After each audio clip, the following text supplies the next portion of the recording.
예.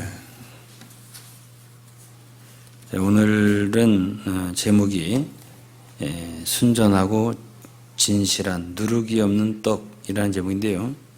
이거는 고린도서 5장에 나온 말씀인데, 이 순전하고 진실하고 누룩이 없는 떡이라고 하는 말은 사도 바울이 고린도 교회에게 한 말이에요. 근데 교회가 어떻게 되어야 하느냐 하면 누룩이 없어야 된다. 어떤 누룩이냐? 묵은 누룩이라든지 그리고 괴악하고 악독한 누룩을 제하고, 그리고 순전하고 진실한 누룩이 없는 떡이 돼야 된다. 그 교회가 어떻게 된다는 거죠? 누룩은 부패케 하는 거잖아요. 이 떡을, 빵을 말하자면 부풀게 하고 부패케 하는. 이제 고린도서 5장에는 어떤 음행을 범한 어떤 형제가 있었어요. 형제라고 하는 사람이. 그럴 때 그 사람을 교회에서 쫓아내지 않았다고 책망하시면서 교회는 그런 죄악을 포함할 수 없는 단체라는, 그런 무리라는 것을 이야기를 해주고 있는 거예요. 어떻게 돼야 하냐? 깨끗해야 하고 순수해야 된다는 거죠. 진실해야 된다는 것입니다. 예수 그리스도께서 우리의 유월절 양이 되셔서 희생이 되셨는데요. 십자가에 돌아가시고 피를 흘리셨는데, 그분이 그렇게 희생되신 것은 우리에게 이렇게 깨끗한 순전한 누룩이 없는 떡이 될 수 있도록, 우리 무리 가운데서, 성도들 가운데서, 교회 가운데서 죄악이 제거되도록 그렇게 참 유월절 양이 되셨는데, 그렇다면은 그런 범죄, 그런 누룩은 마땅히 우리 가운데서, 성도들 가운데, 교회 가운데서 제해줘야 된다 하는 얘기를 가르친 것입니다. 이때 사도 바울의 심정은 굉장히 아프고 참 괴로웠다라고 성경에 표현되어 있습니다. 또한 이제 한 군데 말씀, 오늘 마태복음 16장을 보았는데요. 16장에는 주 예수님께서 바리새인과 사두개인들의 누룩을 주의하라, 이런 말씀을 하셨습니다. 여기에 이 누룩은 고린도전서 5장에서 얘기한 누룩과 성분이 좀 다릅니다. 그 고린도전서 5장에 있는 누룩은 말하자면 아주 악한 죄잖아요. 간음, 음란이라는 그런 죄고. 그러나 예수께서 마태복음 16장에 얘기한 그 바리새인과 사두개인의 누룩은 그런 성질은 아닐 거라고 생각하죠. 그래서 오늘 이제 이것을 저희들이 묵상할 것입니다. 그때 당시에 이제 제자들은 왜 저런 말씀을 하시나, 혹시 항상 이제 제자들이 이동할 때는 떡을 준비해서 가지고 다녔기 때문에 깜빡 떡을 가져오는 것을 잊어버려 가지고 그 말씀을 하시나, 이렇게 제자들은 생각을 잘못하고 있었습니다. 그때 주님이 그게 아니라고 말씀을 하시면서 그런 떡은 없어도 괜찮다는 얘기예요. 왜? 언제든지 참 기적을 베푸셔서 5병이어로도 5,000명을 먹이고, 또 7병이어로도 4,000명을 먹이고, 얼마든지 공급할 수 있는 건데, 그건 중요한 게 아니고 바리새인과 사두개인의 누룩을 주의하라라고 얘기를 했다는 거예요. 그러니까 이제 그제서야 16장 11절이면 제자들이 12절에 떡의 누룩이 아니라 바리새인과 사두개인들의 교훈을 삼가라고 한 것이구나 라는 걸 깨달았다는 거예요. 자, 우리는 이제 교회라고 이제 할 때 교회가 뭐예요? 요즘에 이제 사모님 아내가 바이블 비오 그것을 이제 구약을 거의 완성해야 하는데, 마지막 부분이 이제 학계, 스가랴, 말라기 요거 하고 있어요 지금. 학계를 하면서 이제 얘기를 하려다가 말하는데 저는 뭐 말 안 해도 학계의 내용이 뭔가를 아니까 그 부분이 굉장히 감동적이에요. 학계라든지 스가랴라든지 이 부분이.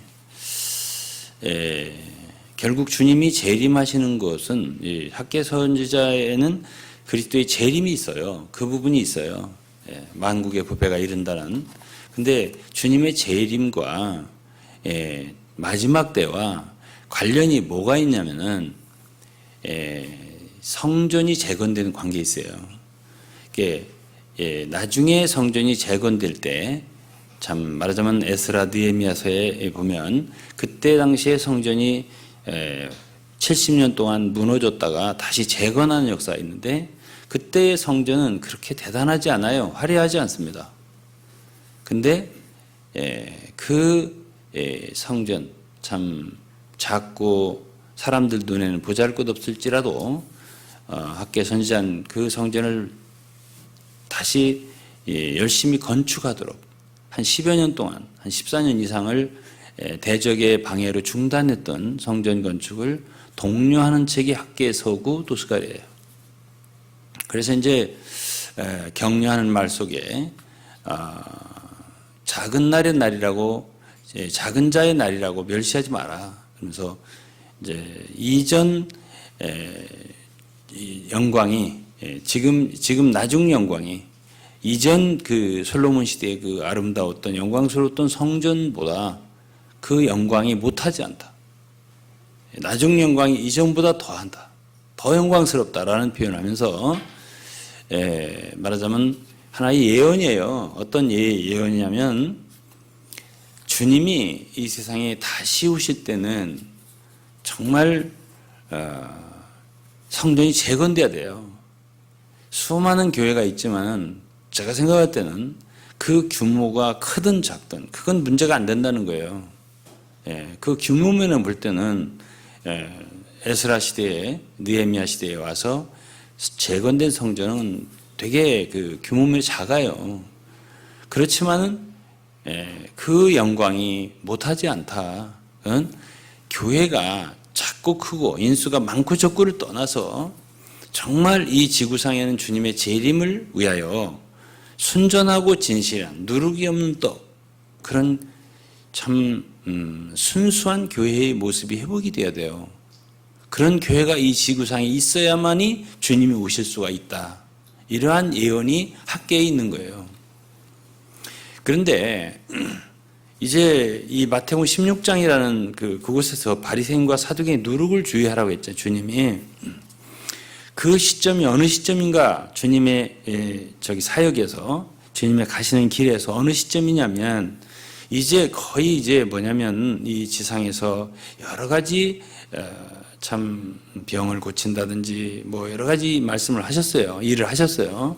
그리고 그때서부터는 뭘 제자들에게 중점적으로 가르치고자 했냐면은 주님 이제 장로들이나 대제사장들이나 서기관들에게 이제 말하자면 잡혀서 이제 죽임을 당하시고 십자가에 못 박히시고 3일 만에 다시 부활할 것을 가르치세요. 최소한도 16장에서 그렇게 한 번 가르치고 또 17장에 가르치고 그 다음에 또 한 번, 3번을 가르치셨어요. 제자들에게. 다른 복음서에 보면 제자들이 그런 말씀을 듣기도 아주 두려워했다. 또 깨닫지를 못했다. 이런 표현이 있어요. 그리고 베드로는 그런 일이 일어나서는 안 된다고 주님을 꾸짖은 장면이 마태복음 16장에 나와요.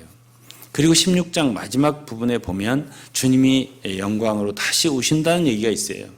그리고 17장에는 왕국에 주님이 재림하는 그 영광스러운 왕국의 그 축소형 같은 그런 모습, 변화산에 올라가셔서 그 주님이 보통 평상시의 주님과 다른 그 옷이 너무 희고 빛나고, 그리고 거기에서 모세와 엘리야와 함께 대화하신, 장래 예루살렘 별세할 걸 얘기했다, 이런 표현되어 있는데요.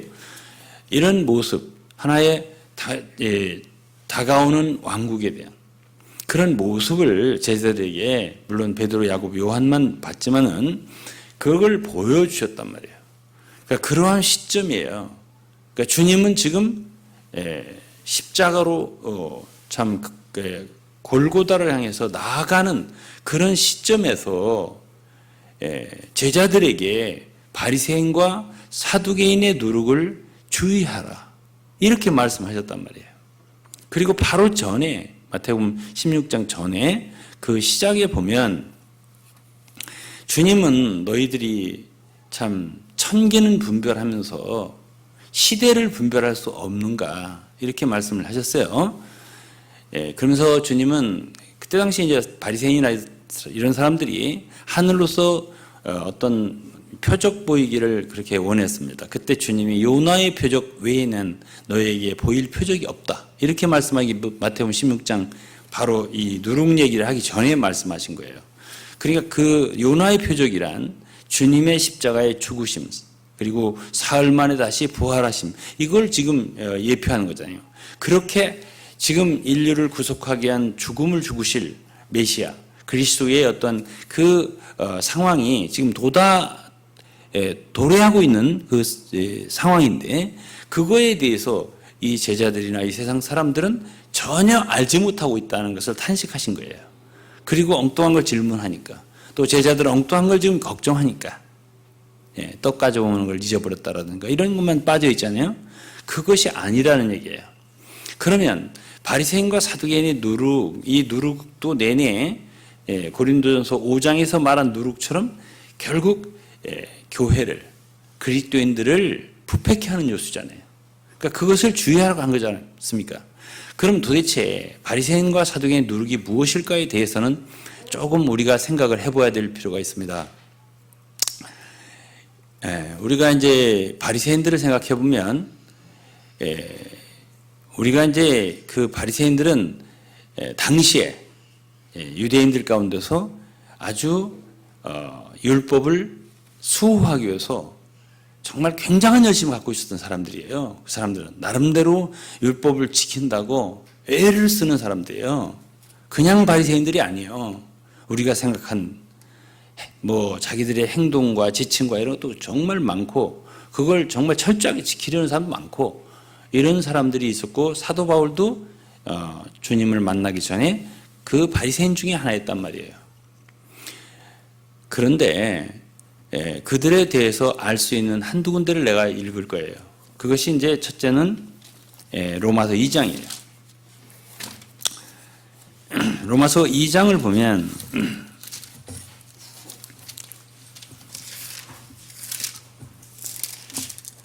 로마서 2장 17절서부터면 유대인이라 칭하는 내가 율법을 의지하며 하나님을 자랑하며 율법의 교훈을 받아 하나님의 뜻을 알고 지극히 선한 것을 좋게 여기며 여기까지 다 좋잖아요. 그죠?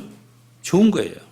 하나님 자랑하고 율법을 의지하고 율법의 교훈을 받고 하나님의 뜻을 알고 지극히 선한 것을 좋게 여기고 여기까지 좋잖아요. 19절에 내가 율법에 있는 지식과 진리의 규모를 가진 자로서 소경의 길을 인도하는 자요 어두움에 있는 자의 빛이요 어리석은 자의 훈도요 어린아이의 선생이라고 스스로 믿으니 여기까지도 이렇게 많이 가지고 있고 알고 있고 하니까 그러니까 자연히 그들은 자기 자신들이 많은 사람들의 선생이라고 자처하게 되죠. 그런데 21절부터 문제가 뭐예요? 그러면 다른 사람을 가르치는 네가 내 자신을 왜 안 가르치냐는 거예요. 도적질하지 말라고 네가 반포하는데 왜 너는 도적질하냐? 간음하지 말라 너가 가르치는데 너 왜 간음하냐? 23절이에요. 율법을 자랑하는 내가 율법을 범하느냐? 그게 하나님을 욕되게 하는 게 아니냐? 하나님의 이름이 너희로 인하여 이방인 중에서 모독을 받는 게 아니냐? 네가 율법을 행한다면 너의 할례 받는 것이 유익하지만 율법을 범한다면 내 할례 받는 게 무할례가 아니냐? 그러나 무할례자가 유대인이 아닌 사람들이 율법을 모르는 사람들이 율법의 제도를 지키면 그 무할례가 할례같이 될 게 아니냐? 또한 무할례자가 율법을 온전히 지킨다면 의문과 그 유의문이라는 것은 문자 할례를 가지고 율법을 범하는 너를 판단치 않겠냐? 대저 표면적 유대인이 아니요. 표면적 육신의 할례가 아니고 오직 이면적 유대인이다. 할례는 마음에 하는 거다. 영에 있고 그런 문자에 있지 않다. 이렇게 말을 하고 사람이 칭찬하면 뭐라냐. 하나님께 칭찬을 받아야지. 이런 말씀이 바로 로마서 2장 후반부고 이런 데 빠질 수 있다. 라고 했습니다. 또 한 군데 제가 읽어드릴 부분은 마태복음 23장입니다. 마태복음 23장에 보면 2절에 보면 주님이 하신 말씀이에요. 서기관과 바리새인들이 모세의 자리에 앉았다 했습니다. 이들은요 3절에 무엇이든지 저희의 말하는 바 말은 잘한다는 거예요. 근데 마지막 부분에 뭐예요? 말만 하고 행치 않는다. 4절엔 무거운 짐을 묶어서 사람의 어깨에 지우되 자기는 이것을 한 손가락으로도 움직이려 하지 않는다. 다른 사람들에게 하라고만 말을 하고 자기는 행동하지 않는다. 실천하지 않는다. 이게 바리새인이라는 거예요.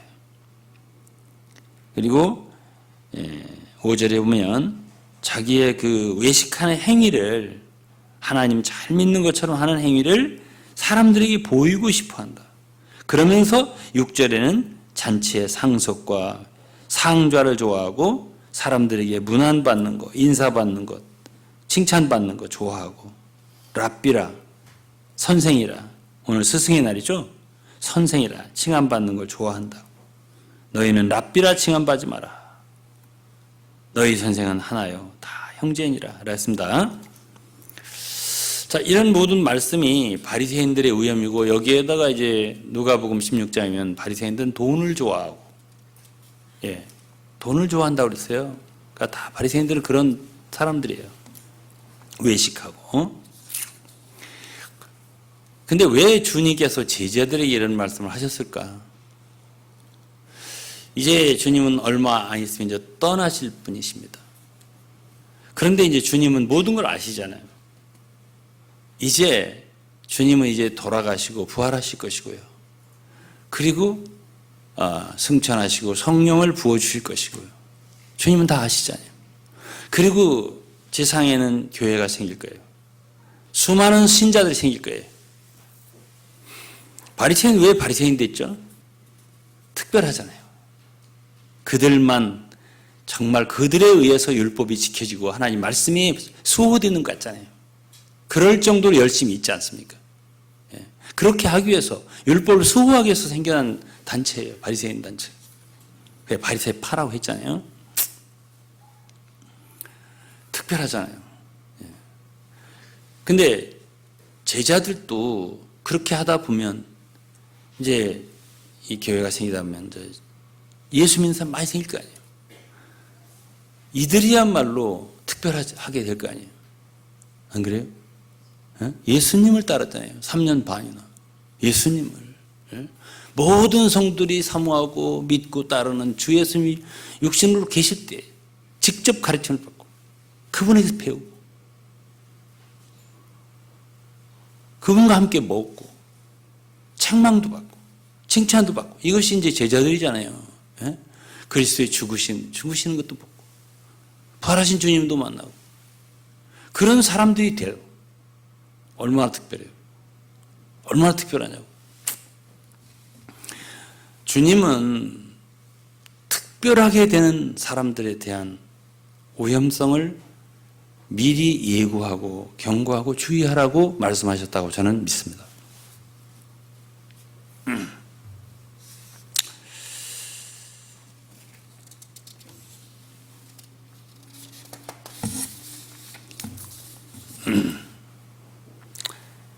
저는 이제 또 한 군데 성경을 읽을 텐데요. 그것이 이제 마태복음 5장입니다. 마태복음은 천국복음이에요. 산상수훈. 특별히 5, 6, 7장은 산상수훈이라고 해갖고 그야말로 천국 백성들에 대한 법령, 헌법과 같은 말씀이에요. 이 말씀에는 특별히 상급에 대해서 많이 얘기했어요. 예. 예를 들어서 뭐 심령이 가난한 자는 복이 있나니 천국이 저희 것이며 하면서 이제 주의 이름을 위해서 주님을 위해서 의를 위해서 핍박을 당하고 또 욕을 먹고 이런 사람들은 하늘의 상이 크다. 상 얘기를 많이 했습니다. 6장에 보면 이제 뭐 기도로 어떻게 한 사람들은 상을 받지만 어떻게 한 사람들은 상을 이미 이 땅에서 이 세상에서 받았다 이런 얘기 하잖아요. 상 얘기가 많이 나온단 말이에요. 그 대신에는 어떻게 행하면 징계를 당한다. 이런 말씀도 많이 나오는 것이 마태복음 5, 6, 7장이에요. 주님에게 버림받는다. 7장 마지막이 그렇잖아요. 주여 주여 한다고 다 천국에 들어가지 못한다. 주님의 뜻대로 행하는 자라야 들어간다.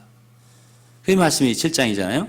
그날에, 그건 주님이 오시는 날을 말하는 거예요. 그날에 많은 사람이 나더러 주여 주여 우리가 주의 이름으로 선지자 노릇하고 주의 이름으로 귀신들 쫓아내고 주의 이름으로 권능도 행하고 했는데 내가 너희들 도무지 모른다. 너희들 어디서 뭐 하던 사람들이냐.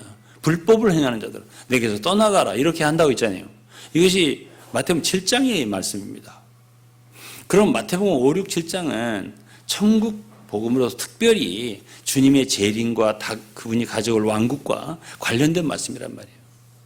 상을 받는 자도 있지만 거기서 부끄러움을 당하고 어두운 데 내어 쫓기고 그야말로 징계를 당하는 그런 것도 들어있는 것이 마태복음 5장이에요. 마태복음 5장 21절부터 제가 좀 읽을 거예요. 옛사람에게 말한 바 살인치 말라. 누구든지 살인하면 심판을 받게 되리라 했다는 걸 너희가 들었으나 이제 마태복음 5장에서는 옛 율법과 비교하는 주님의 새 계명을 많이 얘기하세요. 그러나 이 주님은 한 단계 더 율법보다 더 수준이 높은 얘기를 하시잖아요. 예? 원수를 사랑하라. 구약의 율법은 이는 이로 이런 정도지만은 신약의 주님의 말씀은 원수도 사랑해라 그랬잖아요. 예? 그냥 수준이 높은 얘기를 하는 거예요. 살인 안 하면 되지만 구약은 신약은 22절에 나는 너에게 이르니 형제에게 노하는 자마다 심판을 받게 되고 노하는 자마다 심판을 받게 되고 형제를 대하여 나가라 하는 자는 공회에 잡히게 되고 이 미련한 놈이라 하는 자는 이거는 엘라어로 모레라고 해요. 모레라 하는 자는 지옥불에 들어가게 되리라 그랬습니다. 그럼 23절에 그러므로 예물을 제단에 들이다가 거기서 네 형제에게 원망 들을 만한 일이 생각나거든 예물을 제단에 두고 먼저 가서 형제와 화목하고 후에 예물을 드리라. 너를 송사하는 자와 함께 길에 있을 때에 급히 사와라. 그 송사하는 자가 너를 재판관에게 내어주고 재판관이 관에게 내어주고 오게 가둘까 염려하라. 진실로 내게 이르노니 내가 홀이라도 남김없이 다 갚기 전에 결단 거기서 나오지 못하리라. 이 말씀들은요, 여러분들 많이 들어보고 읽어봤겠지만 이건 굉장히 중요한 의미를 가지고 있어요. 결국 우리가 오늘날 교회를 생각할 때 많은 사람들은 교회를 어떻게 생각해요? 하나의 단체로 생각해요. 그러나 우리가 성경을 읽었을 때 제가 생각하는 교회는 그런 어떤 단체가 아니에요. 그럼 단체가 아니 뭐냐? 단체는 단체죠. 그렇지만 전체주의적인 그런 단체의 의미에서의 단체가 아니고 형제와 형제의 관계예요. 신약의 가장 중요한 계명이 뭐냐면 형제를 사랑하는 거예요. 형제를 한 사람 한 사람 형제를 어떻게 대하느냐. 이 형제와 형제의 관계가 합해졌을 때 그게 교회예요. 그게 단체라면 단체예요. 그런데 여기에서 많은 사람들이 잘못을 범하는 거예요. 자, 마태복음 18장을 잠깐 또 볼 거예요. 네, 5장을 다시 돌아올 거예요. 제자들이 18장에 주님께 물었습니다. 천국에서 누가 크냐? 이들도 천국에 대해 자꾸 천국을 얘기하니까 관심 있죠? 누가 크냐 하니까 예수께서 한 어린아이를 불러서 저희 가운데 세우시고 진실로 너희 이르노니 너희가 돌이켜 어린아이들과 같이 되지 아니하면 결단코 천국에 들어가지 못하리라. 이건 구원받는 거 다른 거예요. 예? 구원받는 거 예수를 믿으면 들어가는 거예요. 천국에. 그렇잖아요. 여기서 어린아이 같이 되어야 된다. 그래야 천국에 들어간다. 이거는 그야말로 주님이 다시 오실 때의 왕국을 얘기하는 거지 구원받는 걸 얘기하는 건 아니죠. 예. 그 다음에 4절에 누구든지 이 어린아이같이 자기를 낮추는 자가 천국에서 크다 이러면서 5절에 아주 중요한 얘기예요. 누구든지 내 이름으로 이런 어린아이 하나를 영접하면 곧 나를 영접하는 것이다. 6절 또 중요하죠.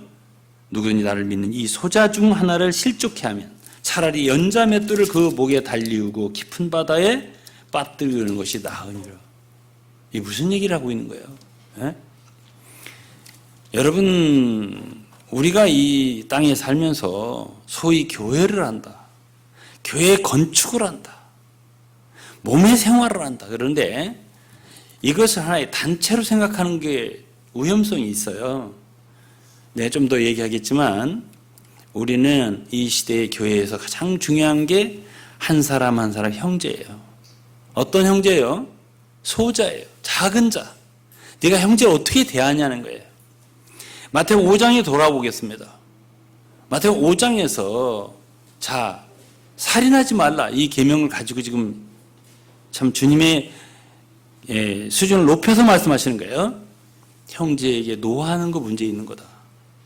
또는 요한 1서 3장 14, 15절에 보면 형제를 미워하는 자는 사망에 있는 사람이다.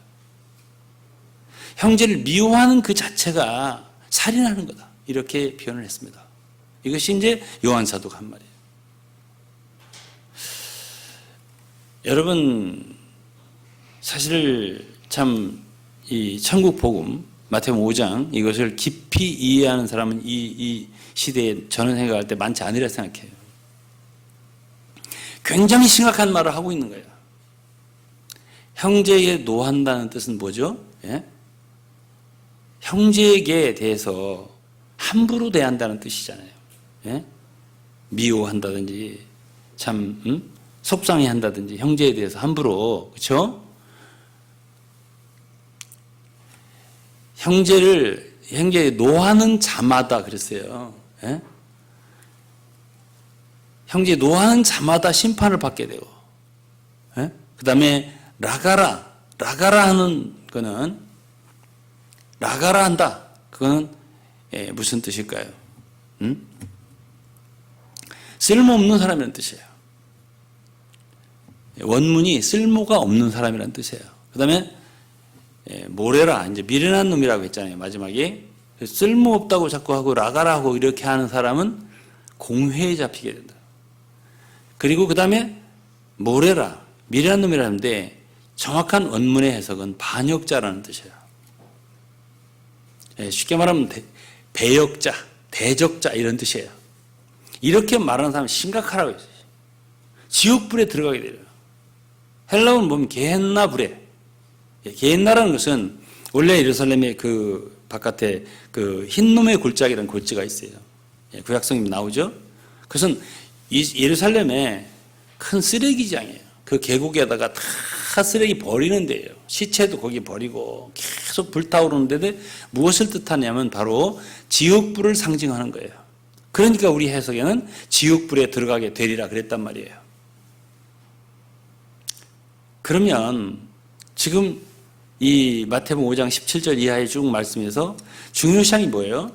이 시대에 정말 여러분들이 교회 생활을 잘 하려면 형제를 어떻게 대하는가?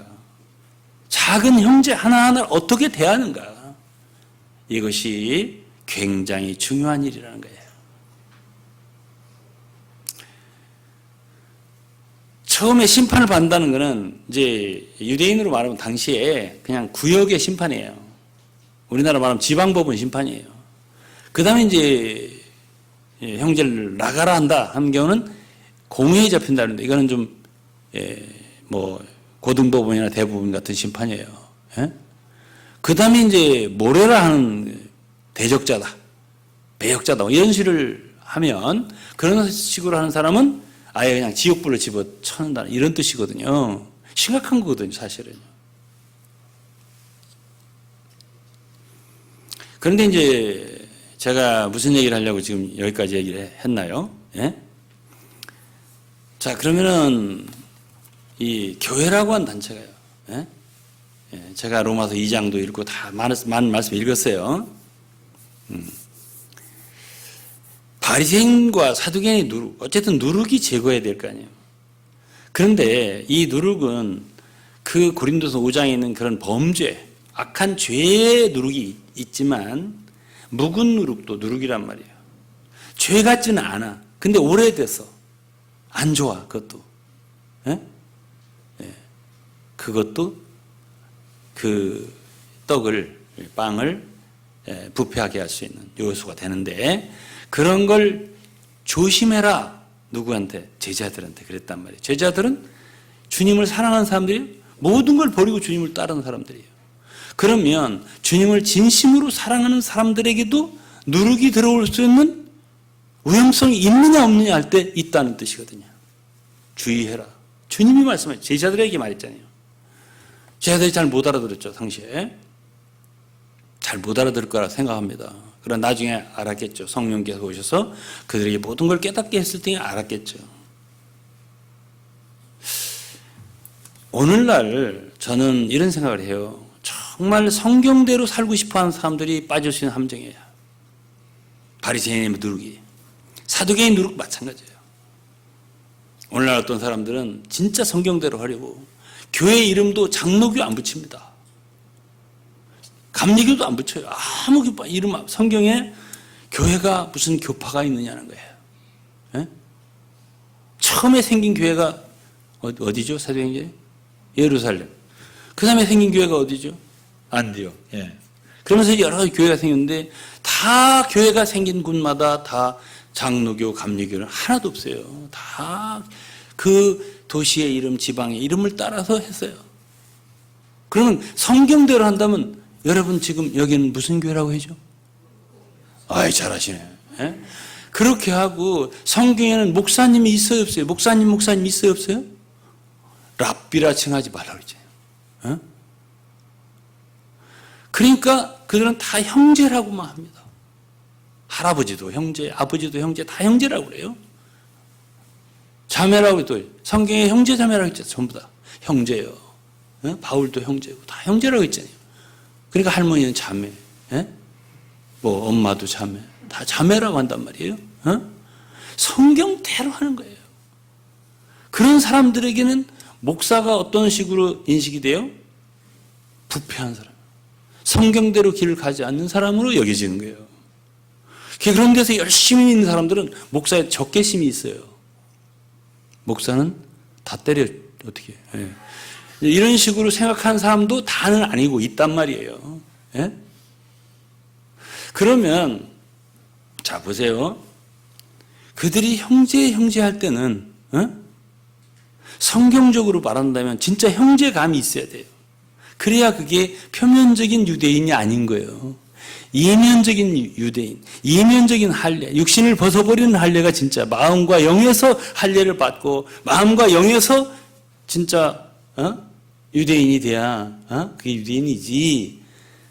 그렇게 표면적으로만 그렇게 하면 안 된다는 거 아니에요. 바리새인의 누룩이 뭐겠어? 가장 주님이 싫어하시는 게 뭔데요? 외식이죠. 예, 외식이죠. 예. 그런데 이럴 수 있잖아요. 그럼 몰라요. 그게 무슨 잘못인지 모르고 그냥 목사님 하는 거고 또 잘못인지 모르고 무슨 감리교 장로 하는 거예요. 근데 정말 그 초대교회처럼 하려면 진짜 거기에는 분열이 없어야 돼요. 다 진짜 부천에 우리가 산다. 서울에 산다. 그러면 그들 교회대로 하면 서울 분들 여기 오시면 안 돼요. 광명 분들 여기 오시면 안 돼요. 광명에서 교회를 가야 돼요. 예? 그게 이제 거기서 있는 도시에서 하나가 돼야 돼요. 한 마음, 한 뜻. 이렇게 돼야 돼요. 그런데 그렇게 한 분들은 오히려 다른 이름을 가진 교회들 있잖아요. 성도들. 그들에 대해서 배타심이 강하겠어요? 아니면 더 포함하겠어요? 여러분 생각해 보세요. 응? 오히려 장로교, 감리교 뭐 잘 모르고 있는 사람들은 다 넓게 포함하고 저분도 우리 형제고 자매고. 저는 봉천동에 있을 때 우리 연암흑의 권사님이 하셔서 저는 다른 교회 다 은혜를 받고 여기 와서 다른 교회 다니면서 하고 다니고 여기 와서 은혜 받는 게 너무 미안해요. 이렇게 말한 적이 있어요. 한 14, 15년 전에. 제가 그때 한 말이 있어요. 나는 자매를 한 번도 다른 교회 자매라고 생각해 본 적이 없어요. 한 달에 한 번을 만나든 1년에 한 번을 만나든 주 안의 자매라면 당신은 나의 지체야. 우리는 서로 하나인 거고 주 안에서. 제가 그런 말을 한 적이 있어요. 예? 그러나 성경대로 교회를 한다고 하는데 자기들 안에 들어와야지만이 서로 사랑하고 자기 안에 있어야만이 인정해주고 한다면 그거는 오히려 그런 이름을 갖고 있지 않는 사람만도 못한 게 아니냐는 것이 제 말이에요. 예? 아니 형제라고 하는데 소위 목사라고 하는 사람보다 더 높은 지위를 갖고서 휘두를 수 있잖아요. 예?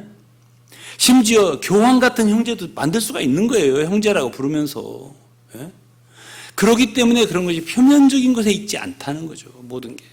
이것이 로마서 2장에서 말하는 거예요. 그리고 오늘 이 시대의 어떤 교회는 성경대로 믿는다. 그래서 우리는 정말 성경의 바른 번역본, 예? 정말 무슨 소수사본, 다수사본 하면서 연구를 해가지고 우리는 성경에 정말 잘못된 번역 아니고 제대로 된 번역을 공부를 하고 읽고 하기 때문에 우리는 성경대로 믿는다. 이런 분들이 있어요. 예? 좋아요, 나빠요? 다 좋아요. 아까 말한 것도 성경대로 교회 생활을 하겠다 하는 취지는 다 좋다 이 말이에요.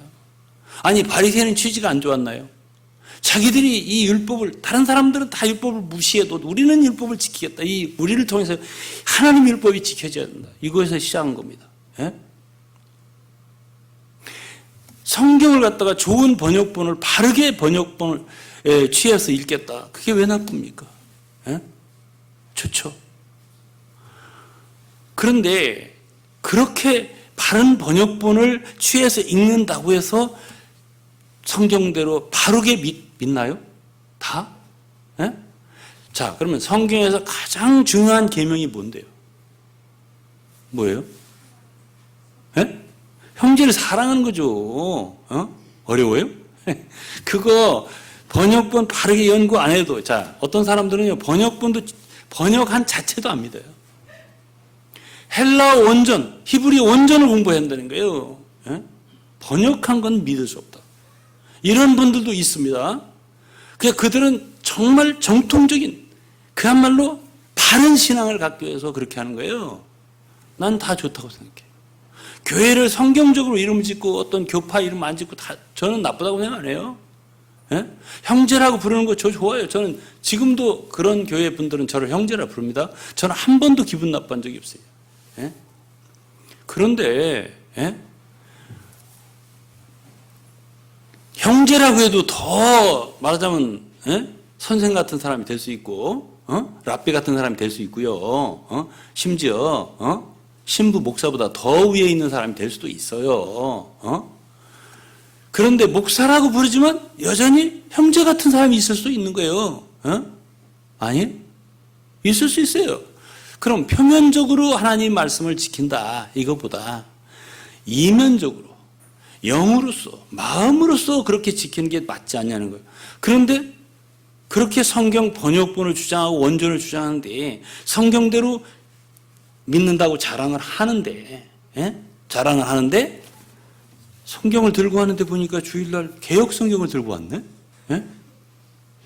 저놈이 저놈이. 그래서 속에서 미움이 생기는 거예요. 배 타는 마음이 생기는 거예요. 그러고서 그 교회를 한번 누구를 초청을 했더니 하던데 개역 성경을 들고 와서 강단에 쓰려고 해. 저놈을 끌어내려라. 이런 마음이 생기는 거예요. 그가 정말 구원받은 형제라면 아니 어떤 성경을 갖고 있어도 일단은 사랑을 해야 할 거 아니에요. 어떤 걸 트집을 잡아서 어떤 것 때문에 말하자면 미워할 수 있나요, 형제를? 우리는 모든 사람을 사랑해야 돼요. 그리고서는 어떤 경우는 내쫓는 거예요. 사람을 내쫓아버려요. 그리고 어떤 소리를 자주 하냐? 저 사람은 배역을 했어. 대적자야. 이런 소리 잘해요. 뭘 대적한다고? 왜 그러냐면 이 바리새인의 교훈이라는 건 어느 사이에 말하자면 단체감이 형성이 되는 거예요. 얼마나 힘들겠습니까? 그렇게 특수하게 길을 걸어가기가. 왜냐하면 그 특수하게 가려면 사람들이 자꾸 이상한 눈으로 쳐다보니까 얼마나 또 안으로는 똘똘 뭉치겠어요. 자연히 다른 사람들에 대해서 경계하고 배타하는 심정이 생기고 단체감이 생긴단 말이에요. 그러니까 어떻게 돼요? 자신들은 점점 좁아지고 다른 사람들에 대해 사랑은 점점 메마르고 본질을 잃어버리는 거예요. 비본질에다가 중심을 두게 되는 거예요. 이것이 뭐죠? 이것이 자 몸으로 말한다면 제가 에스겔서 36장도 얘기한 적 있지만 주님은 우리에게 돌 같은 마음을 제하고 고기같이 부드러운 마음을 주셨다고 했어요. 우리 그리스도인 속에는 우리 마음 속에 그런 딱딱한 마음이 없어야 돼요. 돌 같은 마음이 없어야 돼요. 모든 사람에 대해서 사랑하고 품는 마음이 있어야 돼요. 용납하는 마음이 있어야 돼요. 그것이 진정한 하나예요. 그것이 에베소 4장이잖아요. 겸손과 온유로서 그야말로 서로 용납하는 마음으로 평강에 하나 된 것을 평강으로 하나 된 것을 힘써 지키라고 했잖아요. 이런 모든 것이 말하자면 우리의 하나님의 말씀을 지키는 제자들이 가야 할 길이에요. 그런 표면적인 유대인이 아니라고 그랬어요. 이면적인 유대인이라고 했습니다. 할례를 육신적으로 표면적으로 할 게 아니라 할례는 마음에 할지니 그랬습니다. 자, 그러면 우리가 자칫하면 잘 믿어본다고 하다가 빠지는 함정이 어디죠? 그러다 보니까 속에 분노가 있게 된 거예요. 형제에 대해서. 형제의 노하는 자마다 심판을 받게 되고 형제에 대해서 라가라 하는 자, 쓸모없다, 쓸모없는 놈 이렇게 하는 사람 공회에 잡히게 되고 또 뭐라 그러죠? 모래라, 배역자다, 대적자다 이렇게 하는 사람들, 내쫓는 사람. 사실은 주님이 뭐라고 했습니까? 이런 어린아이 하나를 영접하는 마음이 나를 영접하는 것이다 그랬어요. 그게 무슨 말씀입니까? 주님은요 영문 밖에, 영문에는 뭐가 있었죠? 히브리서 13장 13절 말씀이에요. 주님은 그 영문 안에는 유대교가 있었던 거예요. 바리새인들이 세력을 딱 잡고 있었던 거예요. 그분은 그 속에 세력을 갖고 있는 분이 아니었어요. 그러니까 주님은 어떤 분이죠? 거기서 끌려 나온 사람이에요. 그 끌려 나와서 붙잡혀서 그래갖고 영문 밖으로 나가서 골고다로 가서 십자가에 못 박혀 돌아가셨단 말이에요. 그야말로 연약하고 작은 분이 되신 거죠. 사람들에게 멸시당하고 무시당하고 그랬어요. 히브리서 기자가 버렸어요. 여러분도 영문 밖으로 out of the camp. 캠프라는 말이 바로 그거예요. 그런 세력 안에 있는 게 아니에요. 단체 안에 있는 게 아니에요. 그런 아니고 그 어마어마한 거대한 세력 진영에서 나와서 영문 밖으로 나가서 예수의 능력을 지고 그분의 능력을 지고 영문 밖으로 그에게 나아가죠. 그런 분이 예수 그리스도예요. 그렇기 때문에 예수 그리스도 영접하는 마음은 그런 소자, 어린아이 같은 자를 영접하는 마음과 같다는 얘기예요. 그럼 오늘날 우리가 교회 생활 어떻게 하는 게야? 무엇이 과연 교회야? 누룩이 없는 떡은 어떻게 우리가 이루는 거예요? 제가 결론적으로 다시 한번 말하지만 교회는 그런 단체감 가지고 만드는 거 아니에요. 전체주의 아니에요. 바리새파는 다 그랬어요. 그들은 다 그랬어요. 그런 똑같은 그런 말하자면 그리스도인에 대한 분노를 갖고 있었잖아요. 다 죽여야 돼. 저 이단 죽여야 돼. 이랬잖아요. 예수 그리스도를 따르는 사람들. 사도 바울도 그러기 전에 그랬으니까. 그건 아니라는 얘기예요. 그건 아니에요.